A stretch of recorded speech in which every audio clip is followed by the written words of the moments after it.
7 নম্বৰটো সাধাৰণ ৰূপত লিখিব যে তোমালোকে নিজে কৰিবা মানে এই 6 নম্বৰটো জাষ্ট উল্টা 6 নম্বৰ অংকটো জাষ্ট উল্টা এই 7 নম্বৰটো কৰিবা ইয়াত আটাইতকৈ ইম্পৰ্টেণ্ট অংক হ'ল 8 নম্বৰটো 8 নম্বৰটো চোৱা এমৰ মান উলিয়াব দিছে এইটো খুবেই আহে তোমালোকে ষ্টাৰ মাৰি লোৱা খুব আহে হা ইয়াত কি কৈছে -3 to the power m plus 1 -3 to the power m plus 1 into -3 to the power 5 into -3 to the power 5 is equal -3 to the power 7 -3 to the power 7 এতিয়া আমি এইবাৰ পাই আছো যে যদি পুৰণত ভূমিটো একে থাকে তে ঘাটৰ কি হয় যোগ হয় মই ইয়াকে সলিউশন বুলি ধৰিছো কিন্তু অংকটো আকৌ নেপাতো আৰু তে -3 সবটেকেটা ভূমি কি আছে একে আছে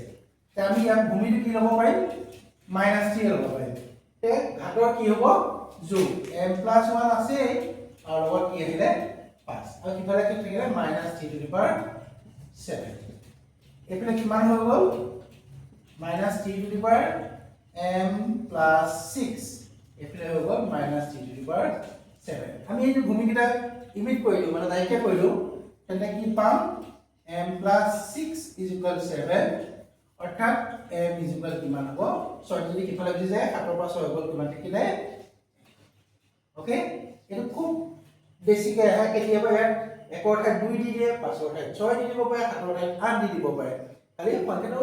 অকমান সলনি কৰি তোমালোকক পৰীক্ষা দিয়া দেখা যায় এই অংকটো অকণ ভালকৈ চাবা আৰু